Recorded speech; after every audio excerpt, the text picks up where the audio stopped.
All right, so why don't we go ahead and get started? So good evening, everyone. Hi. So now that many of us are in the webinar right now, I wanted to go ahead and go through some Zoom housekeeping, especially if you're new to Zoom. So yeah, let's get started with the Zoom housekeeping before we get started. There we go. All right, so this webinar is going to run for about an hour and a half. And if you're new to Zoom, I'm going to run through a few things just to quickly familiarize you. You'll notice that your microphone is muted, and that's why we can't hear you talk. And that is because with so many of us here together, it's best to give everyone the best chance to hear the speakers clearly and without each other's background noise. Your cameras are also turned off so we can pay full attention to the speakers. Now, throughout this webinar, there are two ways you can interact with us, through the Q&A or the chat box. With hundreds of you on this webinar right now, we've decided it's best to hold all questions until the end of the webinar to ensure we have enough time to get through everything. After Matt, Amber, and Morgan's presentations, we'll go straight to Q&A for about 15 to 20 minutes. If you have a question for the speakers or anything related to the presentation, please type your question into the Q&A box below in the black toolbar on the bottom of your computer screen. Or if you're using a smart device such as an iPad, the toolbar may be at the top of your screen. And if you don't see the toolbar, just try moving your mouse towards the bottom of the screen and it should come up. If you have a question for me about Zoom or about Friends, then please type your questions into the chat box. Maybe you'd like to receive emails about how to get involved or stay updated with future webinars. Let us know. And if you accidentally leave a question for Matt, Amber, or Morgan during the webinar in the chat box, please know it might be missed because we are watching the webinar, but I will try my best to get to your questions. And to ask me a question in the chat box, see the chat icon again at the bottom of your screen and type your question and click enter to send. And please know, unless you send this question directly to me, everyone on the webinar will be able to see your question. And for the largest viewing options of our speakers on your computer screen, click speaker view at the top right hand of your Zoom screen. This enables whoever is speaking to be the main face on the screen you see. We are also recording this webinar and we will post the video online soon within a few days for folks who were unable to make it with us tonight. And we know there are so many of you out there right now without power or internet. So please spread the word. Every one of Friends' webinars are posted on our YouTube channel, as well as our website at gorgefriends.org. All right, so that wraps up Zoom housekeeping. So thank you so much for swooping into the world of bald eagles and their winter migration to the Columbia Gorge with us, Friends of the Columbia Gorge. February is for the Eagles, so we appreciate all of you for taking the time out of your busy lives to join us this evening. We have an exciting discussion ahead of us, and stay tuned for the exclusive premiere of a short film about eagles in the Gorge, co-produced by Friends of the Columbia Gorge and Story Gorge. And my name is Melissa Gonzalez, and I am your host for tonight. I am the Outdoor Programs and Communications Specialist at Friends of the Columbia Gorge. And in this role, I manage Friends' outdoor activities and programs. I assist with the production of Friends' quarterly newsletters, publications, and graphics. And I also educate the public about responsible recreation in order to help protect, preserve, and steward the Columbia Gorge. And now it's time to introduce you all to our featured speakers. All right, let's see, there we go. Our first up is Matt Stuber, who is the Eagle Coordinator and a Raptor Biologist for the U.S. Fish and Wildlife Service's Division of Migratory Bird Management for Idaho, Oregon, Washington, and Hawaii. In this role, Matt helps craft policy, regulations, and guidance that dictate how eagles are managed nationwide. and provides technical assistance to help project proponents in the Pacific Northwest minimize their impacts on eagles. In collaboration with partners, Matt also helps to conduct a broad range of research on various raptor species, including eagles, that is geared towards informing better management.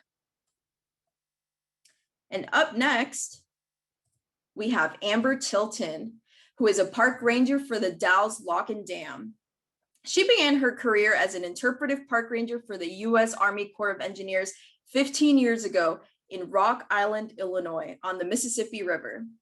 In 2008, she moved to Oregon to work at the Dalles Lock and Dam and helps manage 9 recreation areas along the Columbia River between the John Day Dam and the Dalles Lock and Dam, where she teaches visitors about the natural resources in the National Scenic Area and man-made resources such as hydropower dams and other types of infrastructure. And lastly, we have Morgan Olsen, who is the Raptor Education Coordinator at the Columbia Gorge Discovery Center, where she teaches guests about raptors, the importance of raptors to humans, and how people can help protect them. She started volunteering at the Cascades Raptor Center in Eugene, Oregon when she was 22.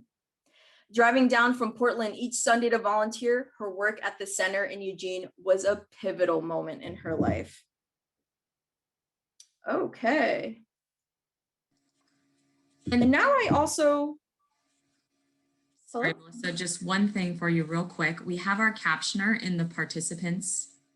If you don't mind assigning them to captioner, as it seems I can't right now, as I'm not co-host. Captioner's name is Niocle, N-I-O-C-L-E. All right. Bear with me all. Let me go ahead and just stop sharing really quickly while I assign our captioner. We've got live captions for everybody tonight, so it's really nice.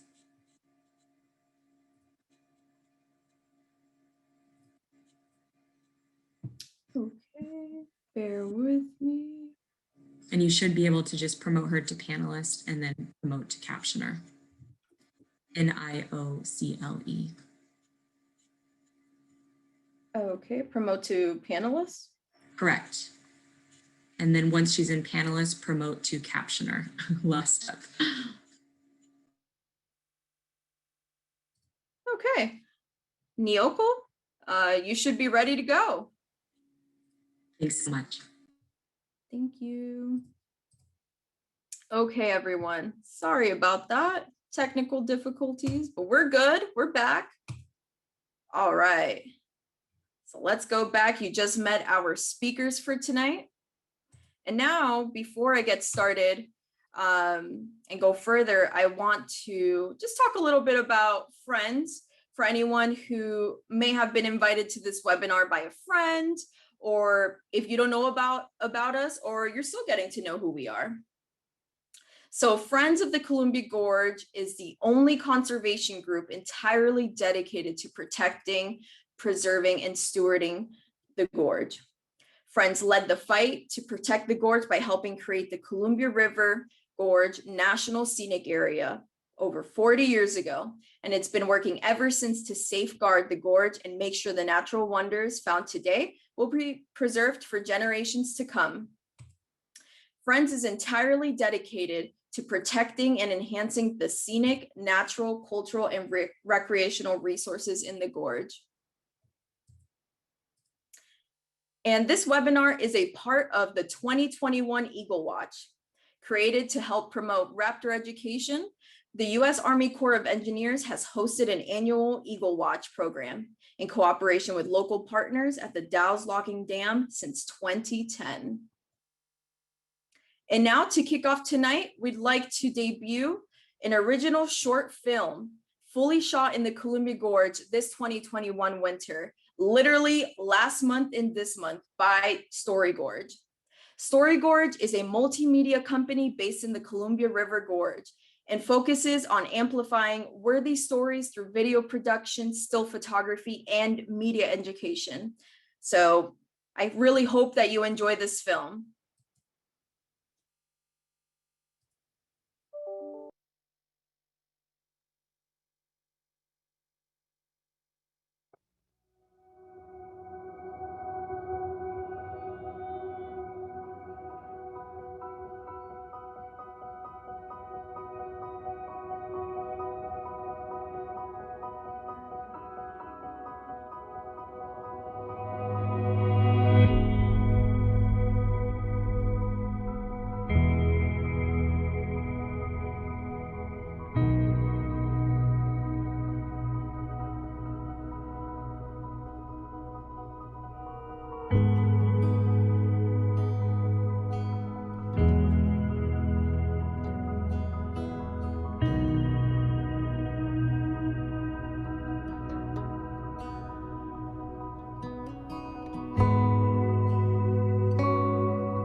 Wow. So what did you all think?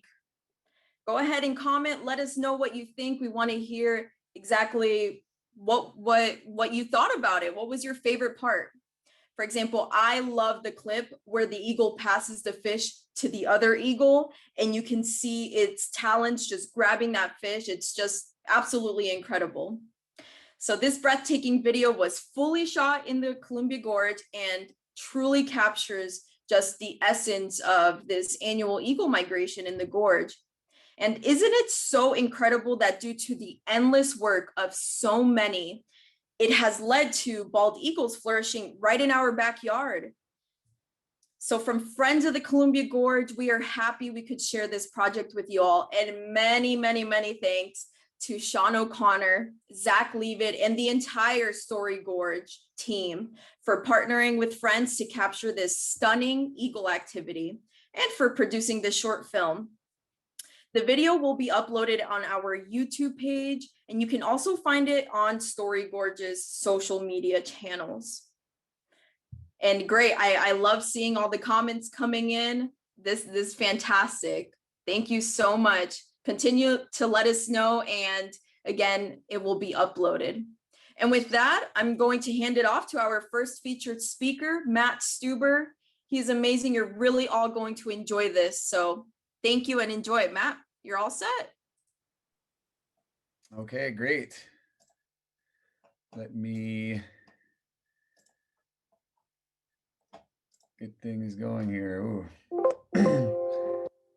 All right. Can everybody see that? See my PowerPoint here? Hopefully yes, so. Looks great. All right, good. Good. All right. Well, thanks, Melissa, for the intro and describing kind of what I do and introducing me. That was nice. Thanks to the Friends group for inviting me. I'm really excited to be here.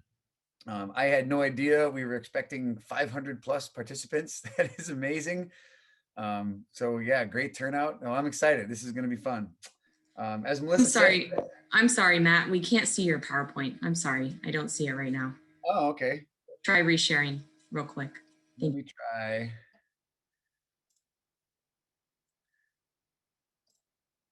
How about now? There you go. Perfect. All right, great. Okay, so good. Well, we got that squared away. Technical glitch, the only one we're going to have, right? So as Melissa said, I'm the Eagle Coordinator for the Pacific region of the U.S. Fish and Wildlife Service, which is Idaho, Washington, and Oregon when it comes to eagles. I've been doing this. I've been eagle coordinating, which means I've been studying and managing eagles for the service for 12 plus years. And I could easily talk for hours about bald eagles and probably maybe even days, actually. I won't do that. I only have 25 minutes. So I'm going to try to cram some of the high points, some of the things I think might be interesting for you guys to know, hopefully some entertaining stories. I'm going to try to cram those into 25 minutes and hopefully I hit my mark here. So let's go.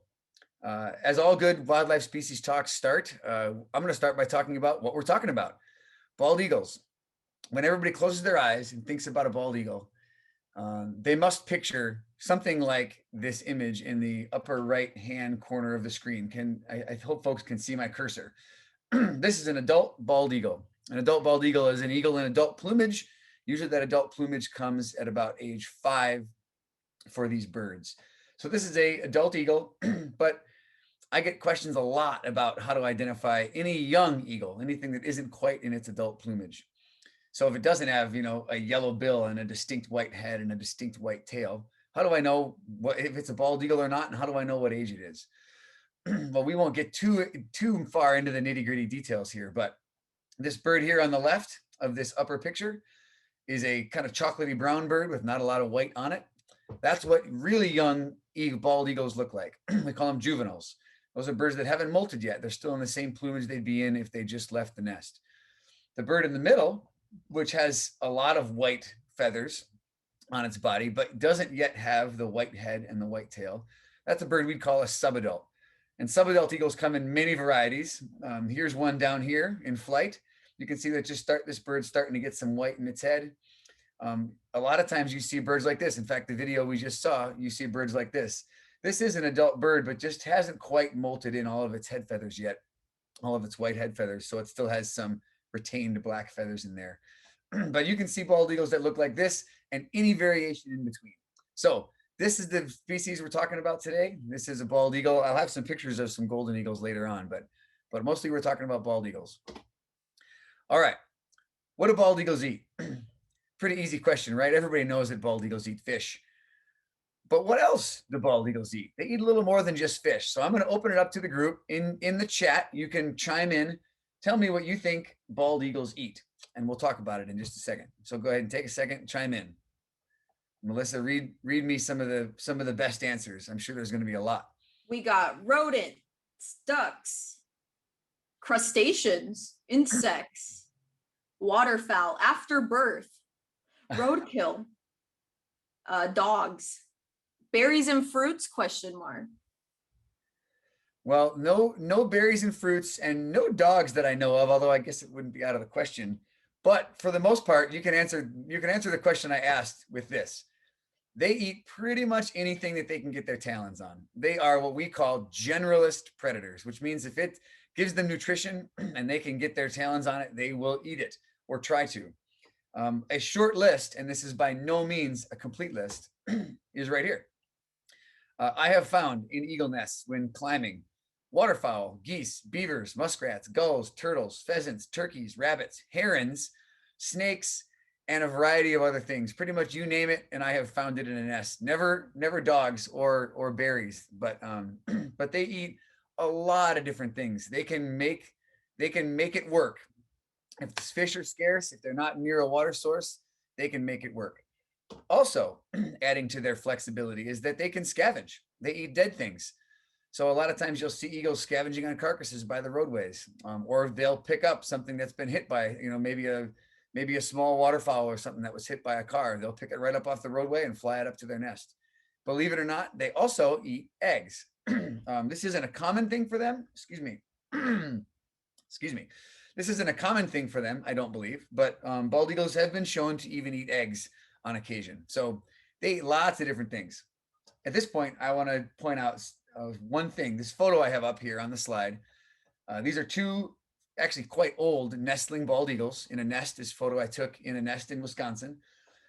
Behind the one whose back is to us, so right here, if you can see my cursor, is something laying in the nest. Anybody want to take a guess what that is?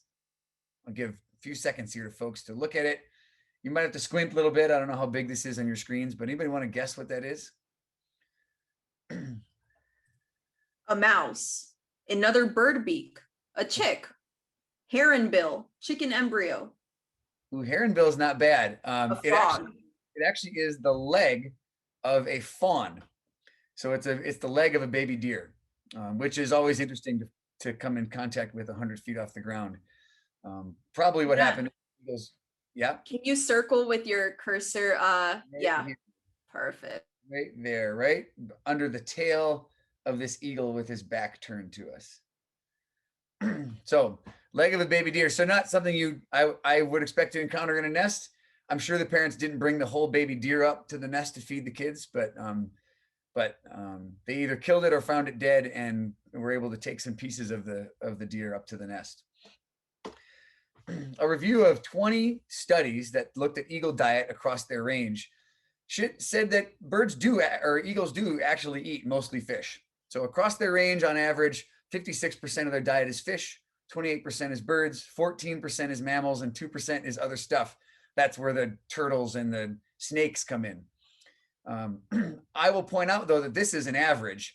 Every individual pair is different. There was a paper published in 1991 in the Columbia River estuary that showed that eagles over there are eating about 71% fish, which makes sense in the Columbia River estuary. But if you were to go down to Newport, Oregon, where I was just in a nest last Wednesday, the pair that owns that nest is eating, I'm convinced of it, at least 90% seabirds, if not 100% seabirds. There weren't any fish parts in that nest that I could see, and I've been in it twice. So this pair is focusing on seabirds. So every individual pair and every individual eagle is a little bit different in what they eat. I think that's one really fascinating thing about bald eagles is just how flexible they are in what they can eat.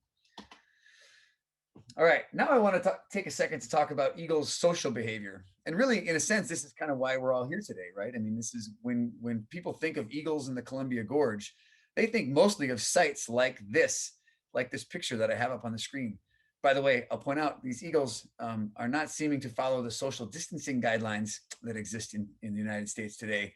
They maybe didn't get the memo, but it does show that they are social. They are social critters, which surprises some people, I think, to think that they're social. Does anybody care to guess why eagles might roost up? And we call this tree a roost tree when there's lots of eagles that perch in it like this. Does anybody know why they might do this, congregate and roost like this?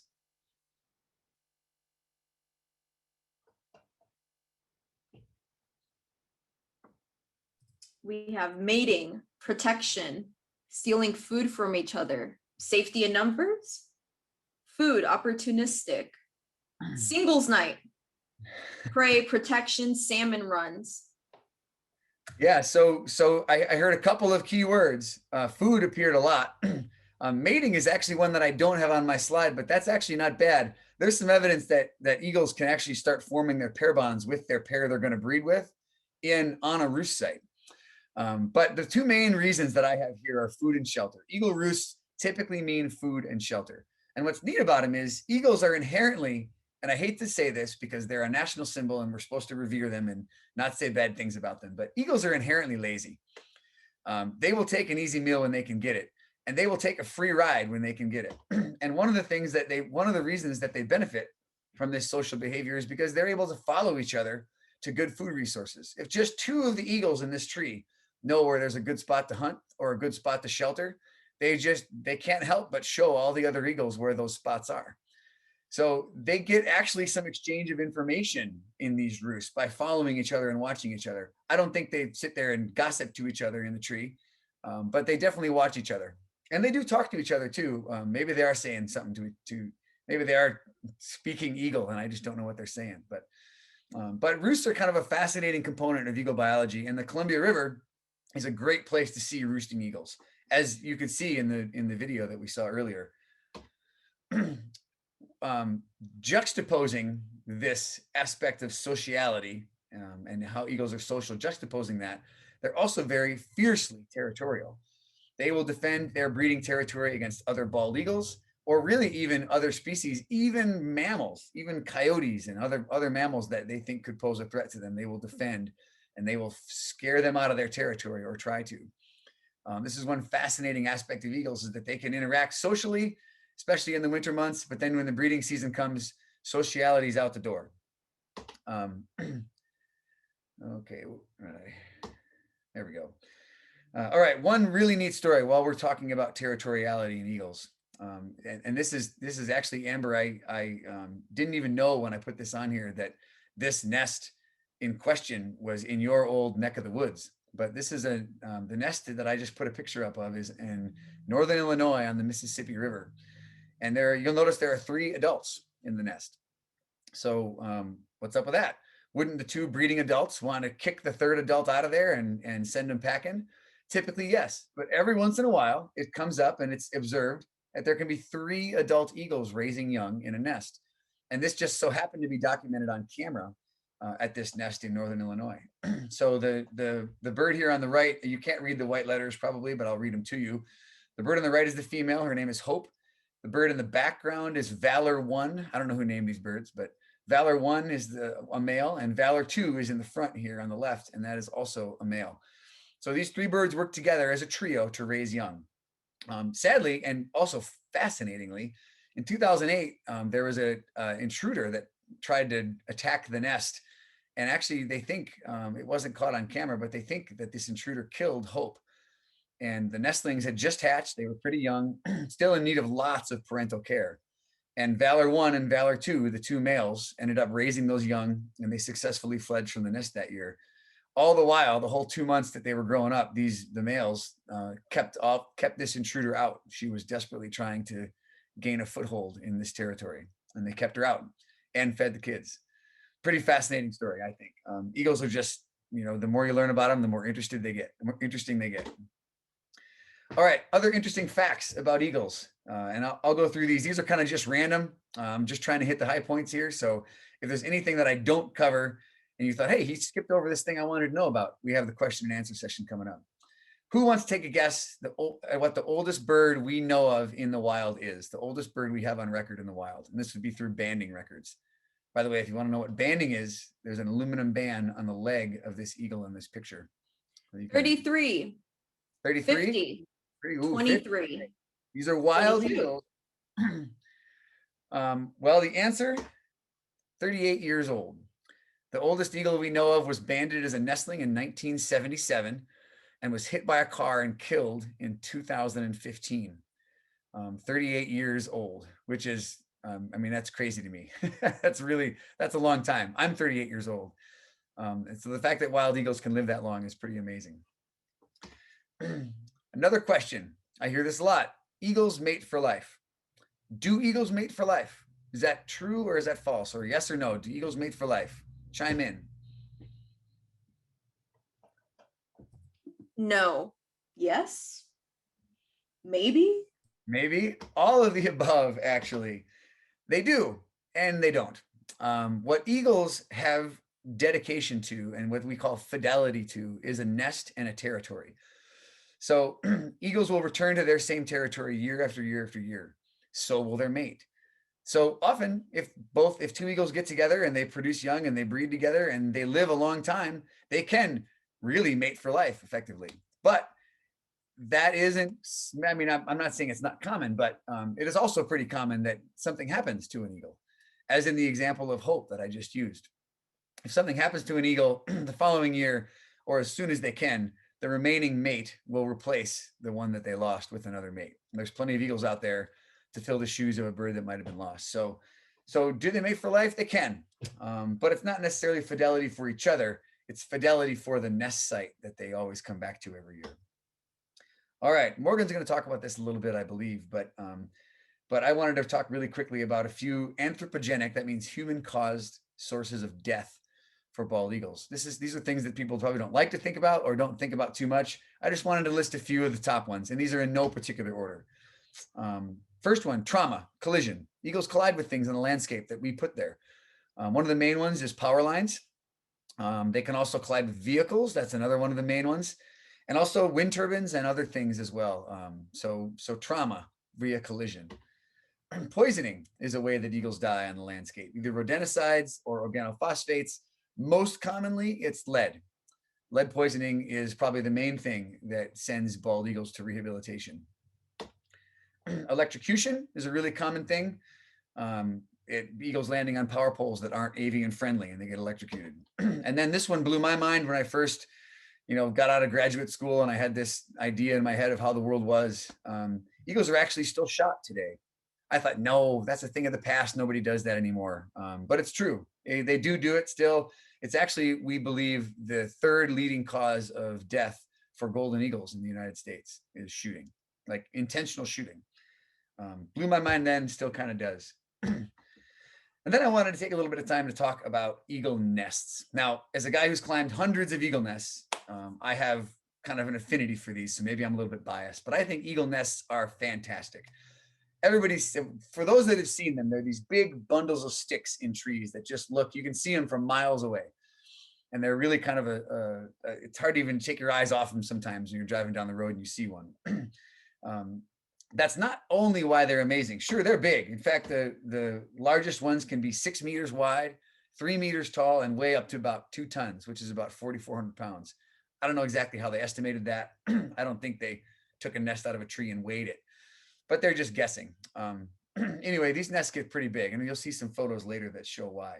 What I really wanted to tell you about eagle nests that most folks don't know is that they're kind of like miniature ecosystems up there in the sky. They're so big, they kind of become like almost like their own little planet up there. And this is why that happens.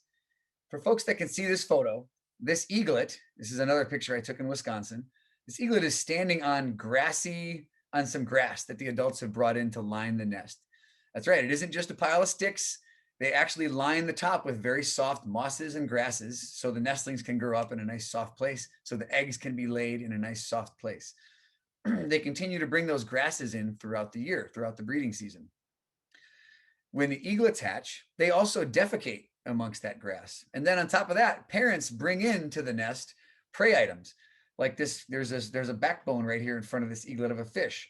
The eaglets eat most of the prey that is brought to the nest, but there's a little bit of it that decays and decomposes. What you end up with up there with all these things combined is really a giant compost bin. And over the course of a breeding season, and certainly over the course of many breeding seasons, you actually get dirt up there. That dirt can grow grass. That dirt can grow trees. I've actually climbed into a nest and found a pine tree growing right in the middle of an eagle nest. I'm sure it never got very big. And even bugs can live in the soil that are in these eagle nests. They're really fascinating they're almost like planter boxes 100 feet up in the air. So I just wanted to point that out to everybody.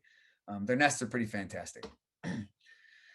All right, now switching gears a little bit. I'm going to take you way back in time. Close your eyes and imagine that you just signed the Declaration of Independence. I believe it was 1776. Declaration of Independence is signed and you walk out of the building and you look up at the sky. Would you have seen a bald eagle? Well, I have no idea, but there were sure a lot of them around back then, a lot of them. The rudimentary data that we have from the late 1700s, early 1800s says there were over 100,000 nesting bald eagles in the United States. Probably was greater than that. If you just extrapolate out, that means there's probably, if there was 100,000 nesting pairs, that's 200,000 individuals and probably at least twice that many that weren't breeding. At least that's the way that populations tend to be today. So if it was about the same, we're talking about 400,000 individuals, and that's probably on the low end of the estimate. Eagles were doing great. They continued to do great into the 1800s and early 1900s. Sure, there were some things. They were shot. Their eggs were collected by egg collectors. Their habitat was lost because we were colonizing waterways and using waterways. So there were some not so great things happening, but eagles were still doing okay until this, kind of this thing came in, and it was mentioned in the video. There was widespread use of DDT and PCBs that started to occur in the United States in about the 1950s. DDT caused eggshell thinning. PCBs caused straight up egg mortality. So even if the eggs didn't get crushed from DDT, the PCBs could make it so the embryos never developed. It got so bad that Charles Broley, one of the famous eagle biologists from back then, he demonstrated a 92% decline in his study area in 15 years. 1942, he had 125 nesting pairs. In 1957, he was down to 47. And most alarmingly then, in 1 year, from 1957 to 1958, he ended up with only 10 nesting pairs, from 47 to 10. By 1963, sure enough, we only knew of 487 nesting pairs that remained in the United States. But things got better since then. We call those the bad old days, but things have been a lot better. In 1967, eagles were protected by federal law. In 1972, DDT was outlawed, and populations began to rebound. In 1995, their status was upgraded to threatened in all of the lower 48 states. And in 2007, we delisted bald eagles from the list of threatened and endangered species. And when I say we, I mean the U.S. Fish and Wildlife Service, my agency. So here's a graph of what that looks like. I won't talk about this too much, but here's 487 nests in 1963. Years on the x-axis. In 2006, you can see we had almost 10,000 nesting pairs that we knew of. That's quite the recovery. Unfortunately, in 2007, after we delisted eagles, there really wasn't a whole lot else. There really wasn't a whole lot of reason for people to keep monitoring and looking at them and studying them. As we all know, state natural resource agencies are strapped for cash. So when they saw an opportunity to jettison some really expensive surveys, they did. So we don't have a whole lot of nesting data across the country. We have spots of it, but don't have a whole lot of great nesting data in the United States after 2007. We do have, however, a couple of different surveys that can really tell us how eagles are doing and do a pretty good job at least telling us whether they're increasing or decreasing. One of those is the Breeding Bird Survey, and I abbreviate that BBS on this slide. And I won't get into the nitty-gritty here either, but pretty much I use two metrics that I just a little bit arbitrarily chose from the Breeding Bird Survey data and determined that in the United States from 1993 to 2019, we went from approximately 16,000 eagles, 16,000 eagles in 1993 to 153,000 this year, 153,600 approximately. These are total estimates here. Hey, Matt. Yes. You have 5 minutes left. Okay, thanks. And we're almost done here. And then another metric I used was another set of date ranges to develop another trend. Anyway, what I determined was in the United States, 39,000 eagles in 2006, approximately. And that translates to about 224,000 eagles in 2021. So really just 15 years later, we've gone from 40,000 to 224,000. Conservative estimates say that eagles are doubling in population about every 10 years. And there's some data that suggests that it could be happening as doubling as frequently as every 4 to 5 years. So moral of the story, and this is great news, bald eagles are doing really well. Their recovery continues. Their growth looks about exponential. And we probably still aren't even done. Eagles are probably still going to keep increasing in size until they reach whatever the carrying capacity is of North America. And who knows where that might when the growth might slow down. So all good news. Now, switch gears with me again. I wanted to make sure that I got in at the end here. I thought this would interest folks. So as I mentioned, I've had the opportunity to climb into hundreds of bald eagle nests over my career. It's been some of the most fun field work that I've done, and I've done a lot of it. And I really appreciate almost every nest I've been in, I remember vividly. I just wanted to put some photos up here to kind of share that experience with folks so they could appreciate it. I think I was kind of encouraged to do this. I think folks thought it would be interesting. So here it is. Picture on the left is me climbing an eagle nest in Michigan. The two pictures on the right is me. I put these here to illustrate how big these nests can get. For folks that have never been close to one, I'm 5'9". I'm not too small. I'm an average size guy. But you can see these nests are about as tall as I am. And the picture on the bottom, it actually probably is even taller than me. So you can kind of see what climbing looks like. When I get into the nest, these are the photos I figured people would want to see. Once you get into a nest, you see nestlings, of course. That's usually why we climb them, so we can get our hands on the nestlings, take samples, band them, study them. So on the left, we have bald eagle nestlings. This again is from a nest in Michigan. These are about 30-day-old bald eagle nestlings. Same with the below picture. There's 3 in this nest, as you can see. And on the right, that's a golden eagle nestling from a golden eagle nest I've been in here in Oregon. You can also find large birds in these nests. I call them dragons. Actually, a lot of us in the climbing circle call these large nestlings dragons because they really are just unwieldy and huge when you get up there. The birds on the left are bald eagles. Birds on the right are golden eagles, both large and probably a week or 2 away from taking their first flight. And it's about as late as you'd want to climb into a nest when they're this big. Okay, so that's it for me. Look forward to any questions you guys can muster in the question and answer session. And I guess at this point, I will turn it over to Amber.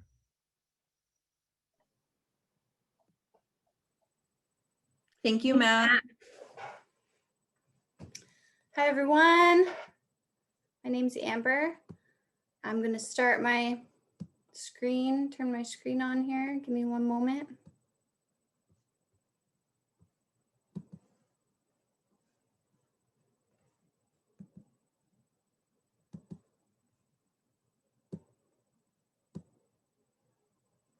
Can y'all see that? You're good. Oh, good. All right. Well, it's hard to compete with baby eaglets in an eagle nest. But thanks, Matt, for sharing that. And thanks to Friends of the Gorge for hosting this awesome webinar, and Story Gorge for that amazing video in the beginning. Yeah, I was watching the comments on how people felt about that video, and someone was like, it gave me goosebumps. And somebody was like, no, it gave me eagle bumps. So here's your eagle humor for the day. It gave you spicules, because that's the rough projections on the eagle's talons that help them grip the fish, spicules. So the video gave you spicules.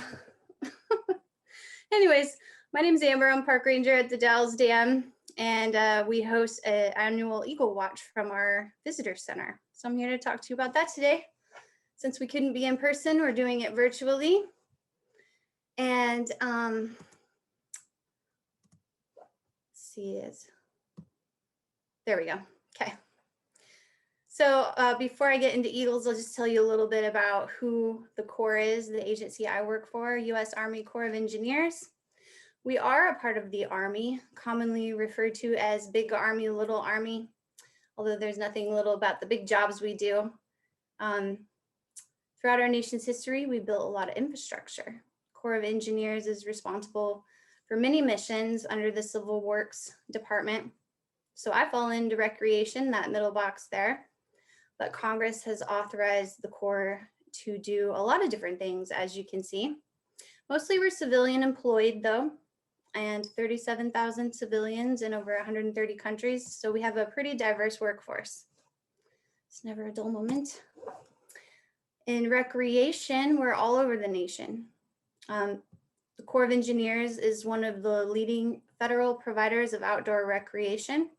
We have over 400 lake and river projects in 43 states and 364 million visitors a year to our parks, 90% of our parks are near a major metropolitan area. So chances are you've probably visited a Corps lake.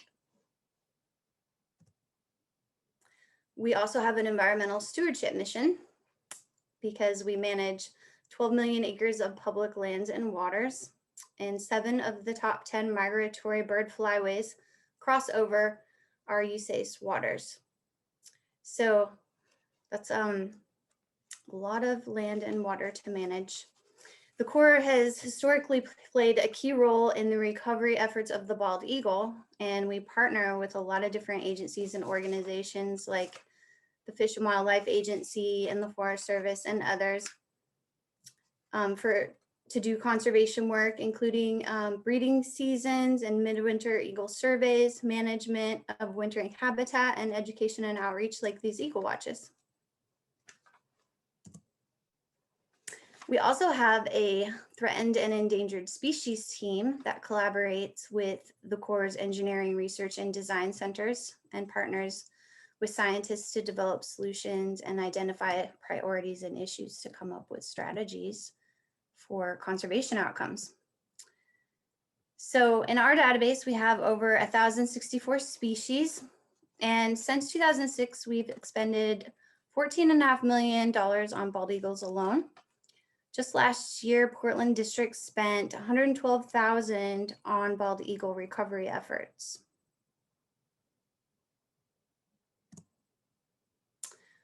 Our threatened and endangered species team, that money has gone towards, of course, equipment, engineering, research and design, conservation efforts, contracts, land acquisition, coordination and determination, and that means making sure any new projects we do don't have an adverse impact on eagle habitat. Inventory and monitoring, such as bald eagle surveys, like at Bonneville Dam, they've been doing those since 2010. Habitat construction and creation and restoration. These pictures here are an example of one of those habitat construction projects. This is in Lock and Dam 14 on the Mississippi River in LeClaire, Iowa. And there was a couple very large trees that were a winter roost site for bald eagles that got blown over during a windstorm. So the Corps partnered with a local photography club and Mid-American Energy Company to install these 40-foot perches. So there are 3 of them now that the eagles are using in place of those trees as an alternative.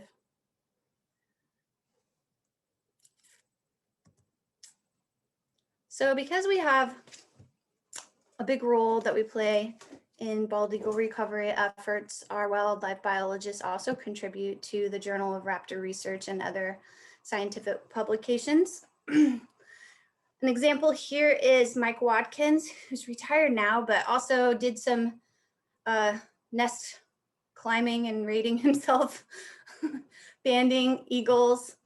This nest that you see in the photo here is in Clinton Lake, which is in Kansas City. And this is one of the most productive nests in the nation. They've been studying it for over 30 years. So Mike published an article called 30 Years of Bald Eagle Population Recovery and Nesting Ecology in Kansas, 1989 to 2018, in the Journal of Raptor Research. And so that nest there was the first successful nesting attempt of a fledgling and juvenile in Kansas City at Clinton Lake. And that nest played a critical role of bald eagle recovery in the Midwest. So they've been tracking that nest for 30 years now, over 30 years, which is pretty incredible. So the history of the Bald Eagle Watch in general started out, eagles had a bad reputation as baby snatchers and livestock killers. And it became a way to debunk those myths and educate people around the issues and the challenges that eagles were facing. And of course, the core involvement being that the core rangers and eagles tend to share the same habitat. We're all around the water, where the eagles tend to congregate around dams. Same with park rangers, right? Wherever there's a core dam, there's a core park ranger, and the eagles like to perch around the power towers, and they like the turbulent water. The water doesn't freeze over around these areas, so that access to food is what attracts them here. So it's a great opportunity for us to host Eagle Watches and get people involved and do that education and outreach. And so the bald eagle has gone from basically villain, early on as the baby snatcher and the livestock killer to victor. Now we celebrate their success because they've made a full recovery. And it's one of the greatest success stories of the Environmental Protection Act to date. So again, at our annual Eagle Watch event at the Dalles Dam Visitor Center that we host, usually in January, the eagles come December through February. They hang out at the green space that's below our dam on the south side facing the Dalles. And so it's common we see 40 to 60 eagles a year. So if you want to take a moment to count how many eagles are in that tree and post it in the chat box, you can. 17. Yeah, that's pretty close. 19. Yeah. 18. It's fun. We always challenge people to go out and see how many they can count. I think the highest count we've had in one year was 63 or so. So we see a lot of dam eagles and a lot of dam visitors. On average, we get over 520 visitors to our event. Just the one-day event, not including over the course of the 3 months. So you can see why we didn't want to get together this year for COVID purposes. We're doing it virtually. But we did put together a spectacular website for you guys to check out. We're partnering with Friends of the Gorge and Discovery Center and everyone to host this. And we put together this website to give you more information about eagles. So you can come watch some videos on our website here and learn all kinds of different things about bald eagles. And then there's learning materials down here for teachers and educators. So be sure to check that out. Now I have to figure out how to go back to my slides. There we go. So again, our partners this year got a lot of cool partners: Discovery Center, Rowena Wildlife Clinic. These two are in town locally, and it's just a natural fit. Discovery Center has the Raptor education program, and they bring live birds to the visitor center to talk to people, use those as ambassadors to educate folks. Same with the Rowena Wildlife Clinic and the Forest Service. Then we have Story Gorge and Friends of the Gorge this year helping us. So the more the merrier, the more visitors who come. It's a family event and it's a lot of fun. So when you come, things you can expect It's just fun. A lot of fun. As you can see, we have lots of different, something for everyone. There's an eagle costume. We like to dress kids and the occasional adventurous adult up. There's cool displays to check out. Of course, the bird watching. That picture on the bottom right, that was my very first eagle watch in Illinois, 2005. So we have films. The live raptors there. Linda has a little kestrel in the top right corner there. We got the eagle nest size. So things, hands-on things for kids to touch. They can measure their wingspan up against the banner. Again, people come, they bring lawn chairs and they'll spend the day with us. We have hot chocolate some days and it's just an all day event. So every year people just ask me, why do you think, what is it about eagles that inspires people to keep coming back year after year? Why are the eagles so popular? And I really think that Henry David Thoreau said it best when he said, many men go fishing all of their lives without knowing it's not the fish they are after. In this case, it's bird watching, right? But I think eagles just, people come to see the eagles, but on a subconscious level, they're here because they're inspired, right? They come because the eagles make them feel that sense of pride, that sense of peace. They make eagles they're inspired by them. So all those feelings, all those good feelings you got from that video Story Gorge did, the eagles essentially, I feel like it's a story of hope at the end of the day. So because like I said, it's the greatest comeback kid ever. If we can save the eagles, what else can we save? It's a true testament to what we as a society can do when we come together.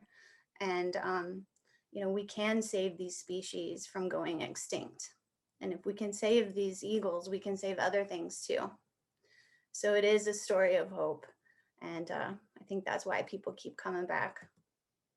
So you can do it. You're part of the solution. And that's what it takes, participate in a backyard bird count in a citizen science program. If you're a private landowner, you can create buffer zones around your nest sites or your own little habitat, backyard habitat. Of course, come to an Eagle Watch and learn more, which you are already doing.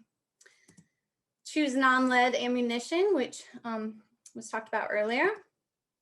Put stickers on glass windows to prevent bird strikes.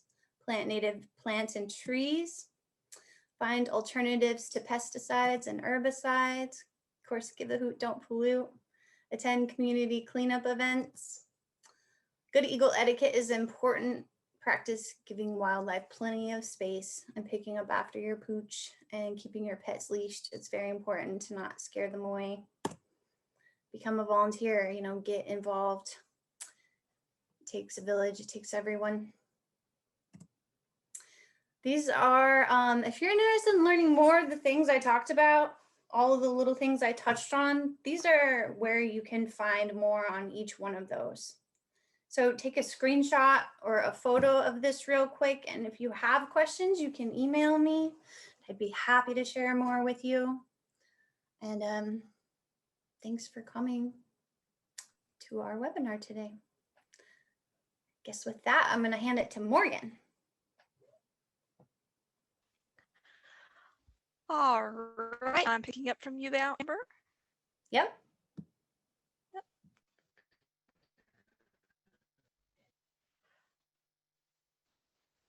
And get mine started. All right, folks, my name is Morgan. I am the Raptor Education Coordinator from the Columbia Gorge Discovery Center and Museum.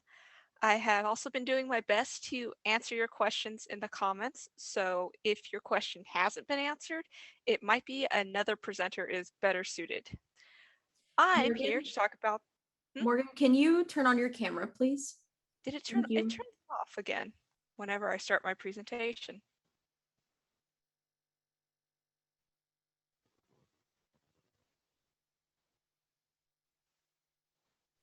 There we go. All right. So, first of all, like many organizations, we at the Columbia Gorge Museum have needed to shut down our physical space, but we will be reopening this Thursday from 10 a.m. to 3 p.m. and will be Thursdays through Sundays for the next couple weeks as we get through this situation. So you can come on down, you can look at our exhibits, and we'll also be rolling out slowly Raptor programs and presentations again. So stay tuned and always call ahead to make sure something's going to happen. For the Columbia Gorge Discovery Center itself, we originally opened to the public in 1998. We are a nonprofit museum established to help teach the history of the area with the help of numerous agencies from the Columbia Gorge region. We have the U.S. Forest Service, we have local ranchers, farmers, and just historical organizations that want to preserve the culture and the traditions of the space so that way it doesn't get swept away with the river. We are an accredited museum and the official interpretive center for the Columbia River Gorge. And in addition to serving as a museum that people come to visit, you can also bring school groups, senior groups, or other groups that are looking for an educational opportunity to participate in an educational program, such as Lewis and Clark focused programs, native species of plants, native wildlife, and native peoples of the area. Here is a picture of a school group attending a Raptor presentation. And if you are interested in scheduling a Raptor presentation as part of a group, please send an email to us at the Discovery Center. For the Raptor program itself, it was originally established with the help of local rehabilitators as part of a general change that we were seeing with other agencies at the time to bring in more wildlife, to start more raptor programs, to teach people about what lives in the surrounding area instead of what lived. Early presentations that were done at the Discovery Center had been under the Raptor permits of other programs in the area, but eventually we started construction on our own housing structure roughly around the summer of 2007. Our permit was officially approved in October 2008, and that same year, we were starting to do programs featuring our first bald eagle. Ferguson was that eagle. He has a fairly complicated story, and one of the first things I need to let people know is that all the birds that stay with us at the Discovery Center have some sort of permanent injury that prevent them from being able to take care of themselves in the wild. If these birds could be in the wild, survive in the wild, and succeed in the wild, that is we want them to be. It's nice having animals in captivity. It's nice being able to show humans these animals, but they do better in the wild. And in the case of Ferguson here, he had actually been pulled out of the Columbia River by a local tribal fisherman. He was washed up onto the shore and then taken to Rowena Wildlife Clinic. His plumage at the time indicated that he was an adult. He had that white head and that white tail. His injury was incredibly severe. He had a broken wing, he had a gangrene infection, and he was severely emaciated. He seemed to have not eaten much for the past 2 weeks or so.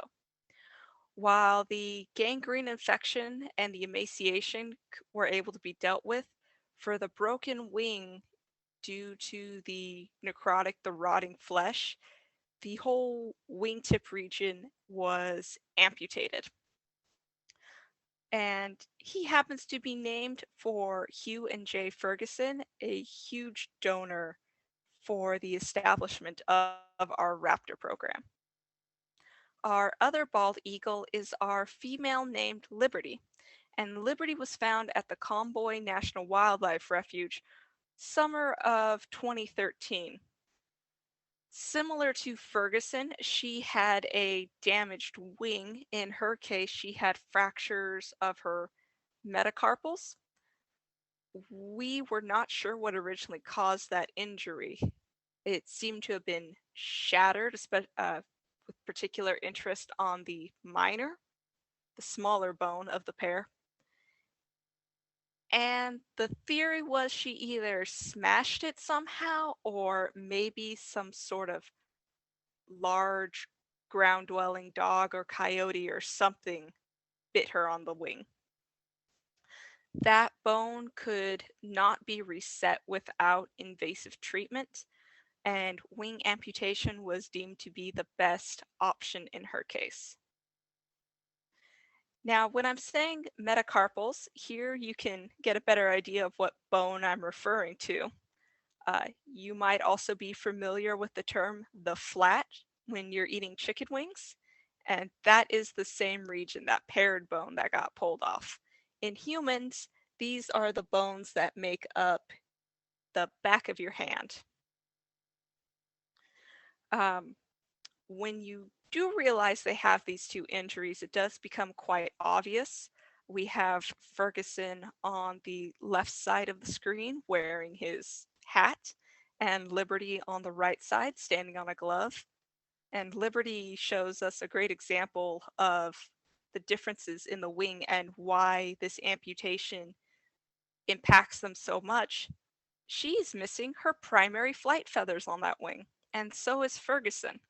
And without those primary flight feathers, these two eagles are going to have not only trouble gaining elevation in flight, but maintaining elevation in flight, maintaining stability. Even in captivity, they have a little bit of a lean to them when they jump and move about in their enclosures. Some general information about what our bald eagles do on a weekly or seasonally basis. They're given an assortment of food. They typically get fish about 3, maybe 4 times a week. They get a little more during the summer because that's when their favorite fish, the northern pike minnow, is high in abundance, so we can give them just all of it. We also give them rat, quail, and if I happen to receive a donation of it, game meat such as deer or elk or ducks. Their outside location gives them exposure to changes in the season. So right now the snow is starting to melt. During summer, they get a lot of heat. During spring and fall, there's a lot of plant growth and leaves and all kinds of changes happening around them as part of their enrichment. But also that outside location exposes them to other wildlife. That second picture I have here of that little sparrow is actually nibbling on a quail I had set out moments earlier for the bald eagle. So that little sparrow is in the bald eagle enclosure, and that is incredibly daring. I also see little tracks in the snow, which is always exciting to see a little paw print and try to figure out if I should be concerned or not. When you are supporting your wild eagles, we've said this a couple times, remember to use non-lead ammunition. In the state of Oregon, it is against the law to use lead ammunition when hunting waterfowl, but also remember to use non-lead when hunting elk, deer, and other game, not only for the benefit of wildlife, but also for the benefit of yourself as a hunter. When you shoot that bullet and it fractures and splinters throughout the body, you'll get little shards of that lead spread around. So when you as a human enjoy your game, you are accidentally poisoning yourself. So not only does changing support the wildlife, it supports you. Always bring home what you brought out, whether that's trash, beer cans, fishing line. You had enough space in your car to bring it out in the woods. You have enough space in your car to bring it back. Avoid poison bait when killing pest animals, whether it's rats or gophers or coyotes. There was a story a few years back in Maine where a farmer attempting to deal with his coyote problem accidentally poisoned 6 bald eagles by leaving out a sheep carcass that he had laced. So it's preventing those accidental kills when you use methods that aren't very targeted. And this one sometimes takes people by surprise. Just like keeping your cats indoors, keep your dogs on leashes when you're outside, whether you're going for a walk or going for a hike in the more rural areas. Having that dog running around sniffing, being the curious, wonderful, furry friend that he is, those birds perched high above don't see him as a curious, friendly face. They see him as a danger to themselves, to their nests, and their young. And that stresses them out as well. Especially once you get 20, 25, 50 dogs coming through on the same area. So please always keep your dogs on a leash. Here's a picture of a raptor that got itself entangled in some fishing line. I was hoping to find a bald eagle, but I couldn't find any good shots. Fishing line is quite dangerous because not only can the birds get their feet and their wings entangled, but adults may bring it back to their nest as a part of nest building material, and then the young birds can also get entangled in it. This applies to other strands, such as, surprisingly, human hair. So don't lose your hairbrushes out there either. If you wish to support the Discovery Center, we have a photo contest going on right now. Due to the circumstances, we have increased the submission deadline until February 22nd. It's $5 to submit a photo. Go ahead, find something you like, take a trip out here to the gorge, head down to the dam, find an eagle, take a picture, submit it. Then, after the 22nd, voting will open until the 7th. $1 is one vote. Whoever raises the most votes is the picture that raises us the most money, and that money goes back into supporting the Discovery Center. Or if you're not really one for photography, you can become a member or renew your yearly membership with the museum. A membership at the museum is free admission for you and your family. And you can come and go as many times in the year as you want. It also gives you a discount in our gift shop, as well as discounts on special events that happen throughout the year. If you specifically want to support the Raptor department, you can symbolically adopt one of our birds. Whether it's Ferguson or Liberty the bald eagles, Josephine the great horned owl, or Hank the American kestrel, symbolically adopting our birds supports our Raptor program as a whole. You can also join our email list and keep up to date on general happenings.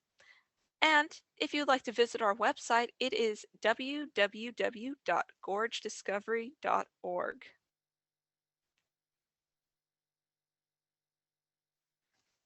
All right, that is everything from my presentation. Awesome. Thank you so much, Morgan. And thank you so much to Matt, Amber, and once again, Morgan, for sharing your amazing work and stories with us. And we're having a lot of fun today. Tonight, we have a jam-packed Q&A box right here. So let's go ahead and let's get started.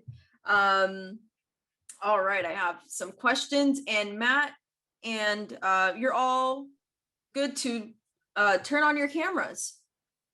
All right, so let's get started. So first question for everyone, besides people, what animals hunt eagles? So I can start with that one. Not a lot.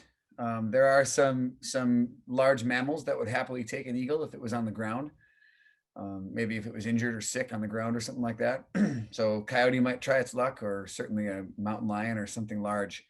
But that is a pretty rare situation. In nests, there's some predators, some nest predators of nestlings. Great horned owls would happily take an eaglet if it was young enough.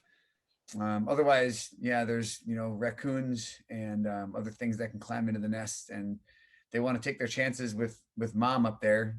They can give it a whirl. But there aren't a whole lot of things that would predate an adult, full-grown eagle.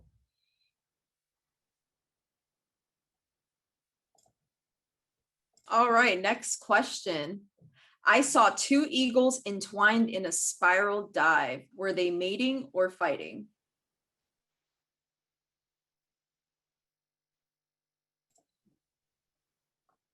I'll take a crack at that one too. It probably was fighting. Some, they can. It certainly wasn't mating. It could have been courtship, but it probably was eagles fighting. And every once in a while, we hear about somebody finding two dead eagles on the ground, still all locked up, still intertwined in each other. So sometimes they stay locked up like that and spiral all the way to the ground and don't pull apart in time, and both eagles die. So probably a territorial thing, probably fighting. Thank you, Matt. And this question is for Morgan. Does the Discovery Center take roadkill donations?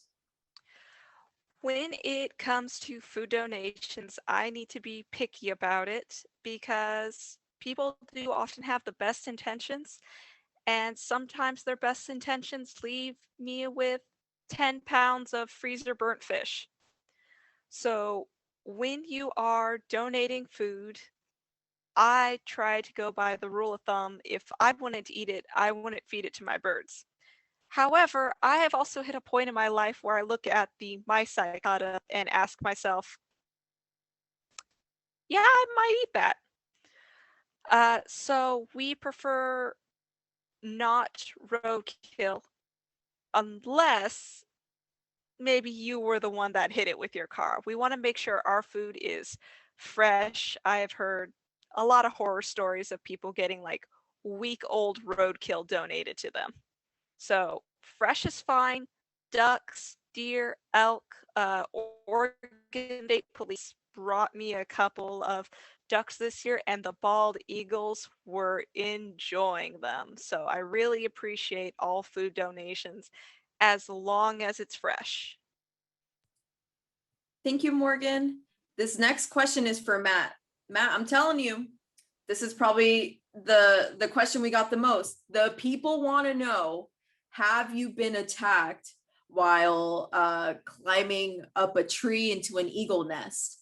Are the adults aggressive? Have you ever been attacked? Do you wait till the adults go away? Right. So those are awesome questions. And I actually wrote down some of these that just seem to keep recurring. So I'll just answer all those right now. The question of being attacked by an adult eagle. No, it's never happened. They are around when we climb the nest. They have young in the nest and they are around. They typically fly around, will often vocalize. And very often after a while, we'll go and perch in a nearby tree and just watch you.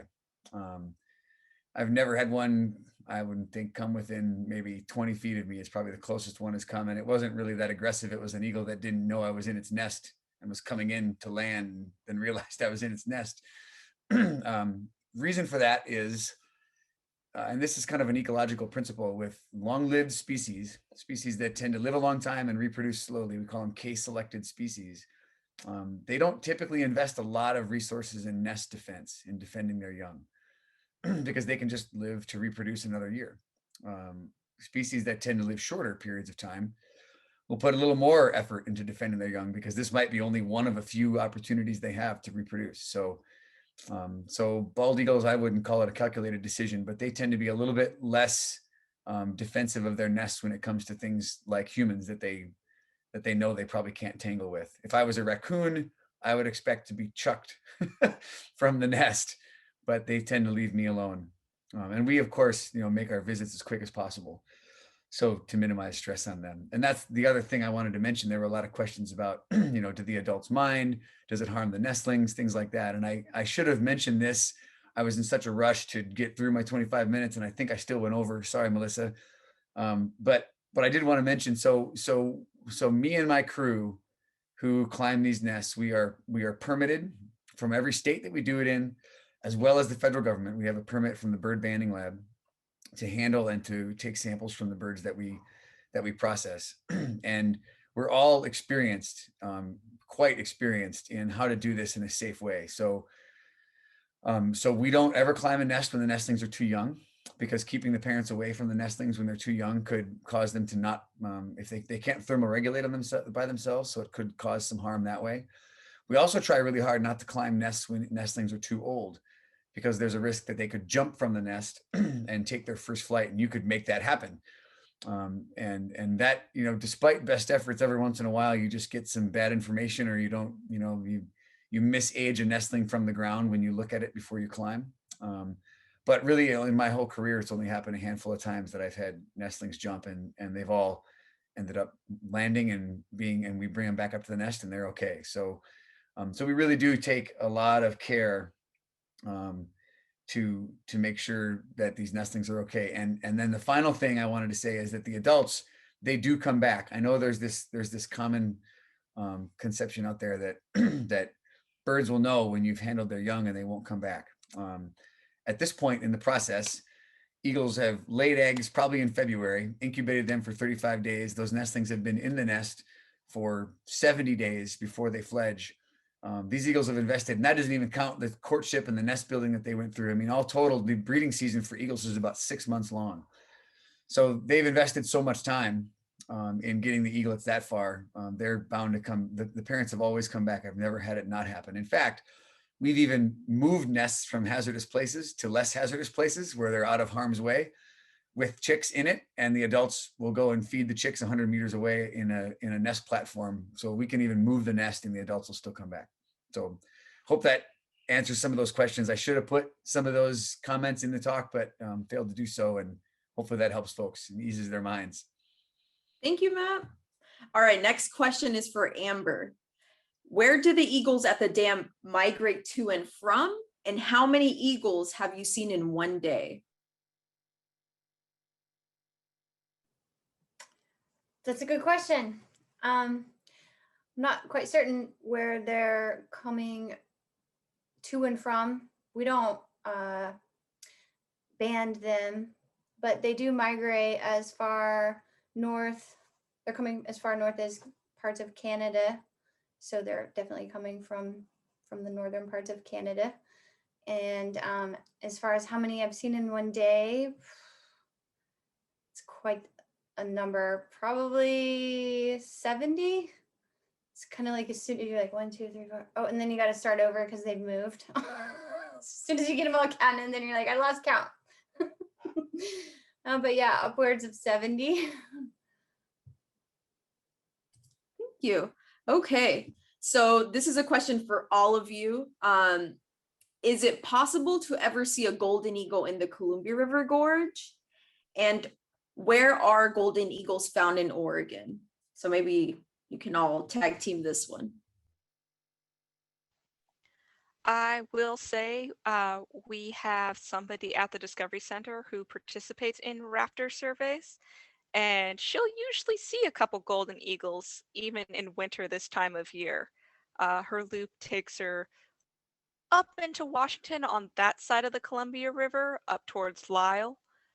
So yeah, I would say there's golden eagles in the Columbia River Gorge. You're going to find far more bald eagles, but we have them here. And I would agree. I think that's right. The golden eagles are all over the place in Washington, up in the plateau, up above the gorge, and they're all over the place in Oregon on the plateau, below the gorge. They definitely can be seen flying over it. And they really can, as far as where they can be found in Oregon, anywhere. There's not a place in Oregon I can think of, with the exception of maybe downtown Portland, where you might not have a chance of seeing a golden eagle. And even downtown Portland, I mean, you might be able to, if you could see high enough, you might be able to see one flying over. So eagles nest in the mountains, in the Cascades, and they nest in the high country, the shrub steppe part of the eastern half of Oregon. And they're Oregon is actually a great place for golden eagles. Fantastic. Thank you. All right. Where do bald eagles mate? In the air, on the ground, in the trees? Typically in a tree.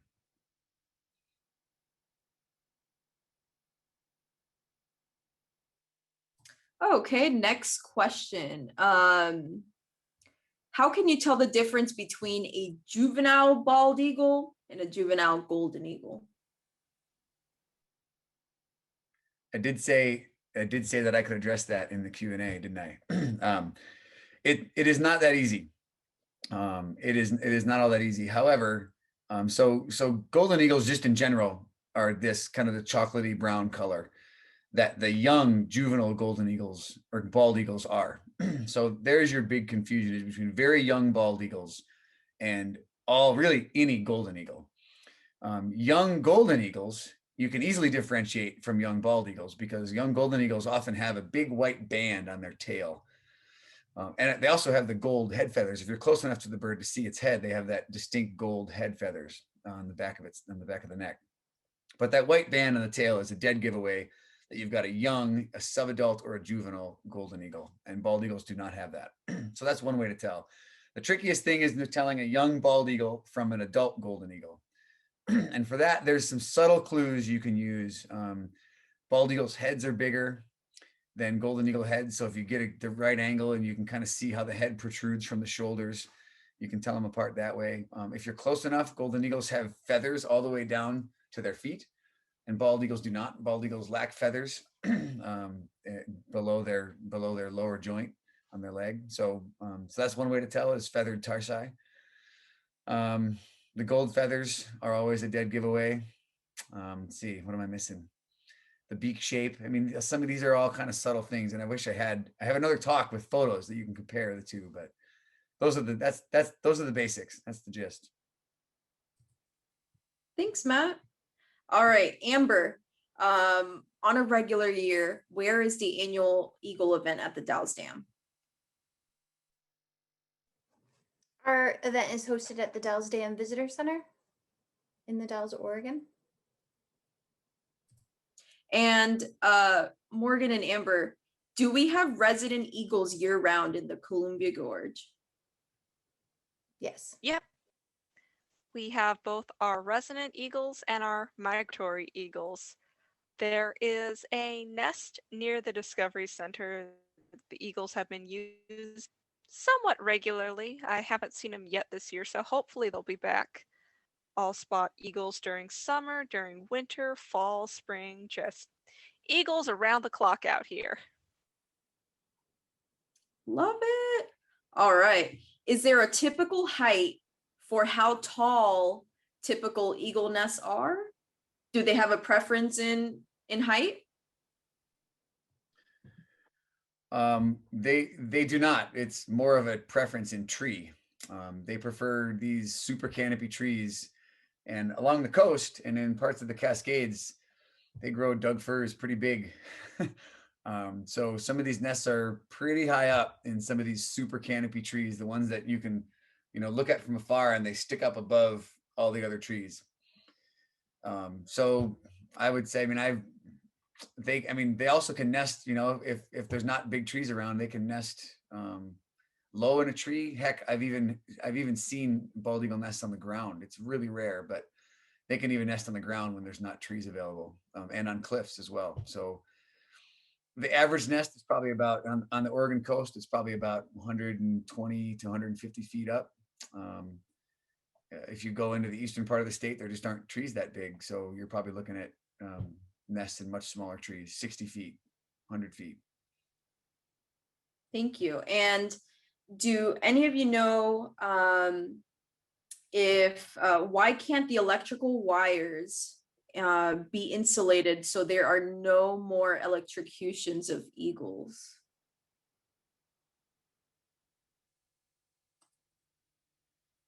So I can't speak much to the physics of electrocution. My degree is in fisheries and wildlife science, and I got the math class passed on the second try. But I do know when I was with the Oregon Department of Fish and Wildlife as a intern a few years back, what Portland General Electric did is they came down to Sauvie Island and they had these half circle, half cylinder, bright orange sleeves essentially, and they put them on the power lines to stop the osprey that lived on the lines from electrocuting themselves. So that is one thing that an agency can do to help reduce the impact, or I should say the risk of accidental electrocution by young birds who are still in their nests, is put something in the way. And to add on to that, so the utilities absolutely can, as Morgan just said, they absolutely can retrofit the lines to be avian friendly. There's really no such thing as perfectly safe, but they can make it so electrocutions are less likely. As far as why that doesn't happen all over the place, it's the answer to that is simple. It's a massive job. These poles have about a 60-year or longer in some habitats life on the landscape. And a lot of the major utilities are out there retrofitting and making avian safe, hundreds to even thousands and thousands of poles every year.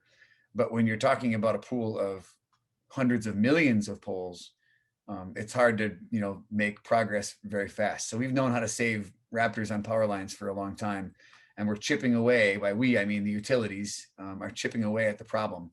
But it's just such a big problem that it's a battle that's just ongoing, and there's still poles out there that are killing eagles, and we're working on it. They're working on it. Yeah, we don't have that problem around here. We're at the Dalles Dam where I'm at, so I'm not too familiar with it. I guess our lines are insulated. Should be something I should be more aware of, but. Thank you.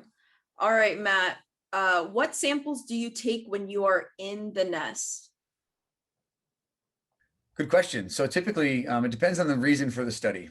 And I've climbed for several different studies, so it just depends. But typically, I don't do much in the nest at all. Typically, I take the eagles and I put them in a ripstop nylon bag, and I lower them to the ground where I have a ground crew who does everything on the ground. It's just safer that way, better for the birds, better for me, and yeah. So that's typically we typically don't do anything in the nest. If it was all we were doing was banding, you could probably do that in the nest. But on the ground, once the bird is on the ground, we typically band it, take some standard measurements.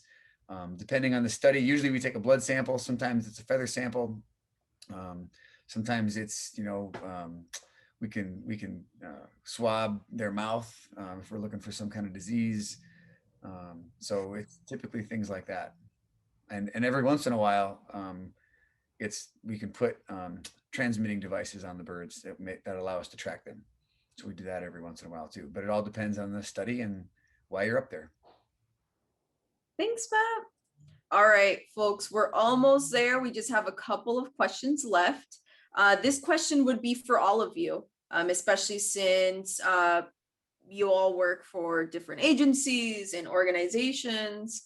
So what should people do when they find an injured bald eagle / raptor? Who should people call if they are deceased? So if the eagle is alive or injured, contact your local wildlife rehabilitator. There are a number of ways you could get injured handling an adult bald eagle if you don't know what you're doing. An adult bald eagle is capable of breaking your arm if things go wrong, and nobody wants that. So contact your local wildlife rehabilitator. If you don't know who those are, contact your local state Fish and Wildlife or Fish and Game Agency, rehabilitators are managed at the state level by the Fish and Wildlife, Fish and Game. So hopefully they would be able to redirect you to your nearest rehabilitator who can help you hopefully get that injured bird to a safe place. Local law enforcement can also help as well if you can't reach a different agency. And I'll emphasize the law enforcement part. The U.S. Fish and Wildlife Service has law enforcement officers. Getting a hold of one of our officers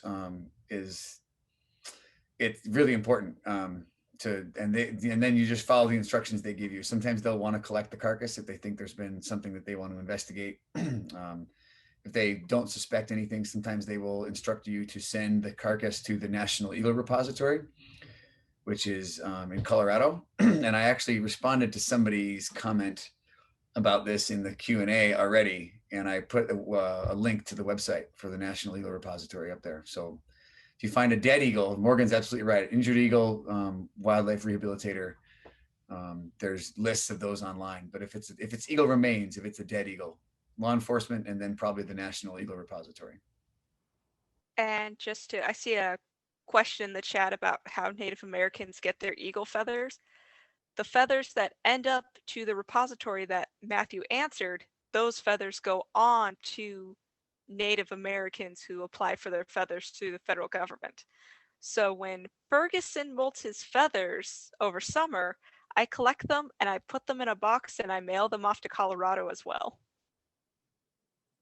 Yeah, it's a neat setup because it allows tribal members access to these eagle parts for religious purposes that they've been, in many instances, they've been practicing these and using these parts and needing these parts for centuries. So yeah, that's why the repository exists, and that's the main reason we send eagle remains there, is so it can get equitably distributed to tribal members who have applied for permits for them.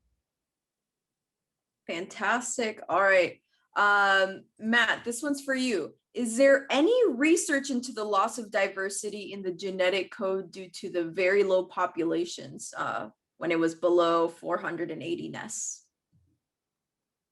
Yeah, so I actually don't know the answer to that question.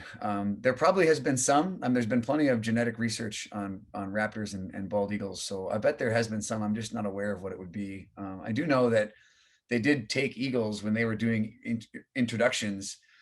Excuse me. They did take eagles from other parts of the country where they were a little more abundant and hack them. In other words, release them in other areas of the country where they were less abundant. So we did artificially move some genetics around I think I mentioned we called them the bad old days in 1963 when eagles were at their lowest point. But I don't think there's been any notable negative effects of that stuff. They did the same thing with peregrine falcons. They were pulling peregrine falcons from Greenland and releasing them down here in the United States. So moving genetics around a lot, but hopefully nothing really harmful. Thank you, Matt. All right. Do any of you have any eagle books that you recommend? Or books about raptors? Any favorite ones?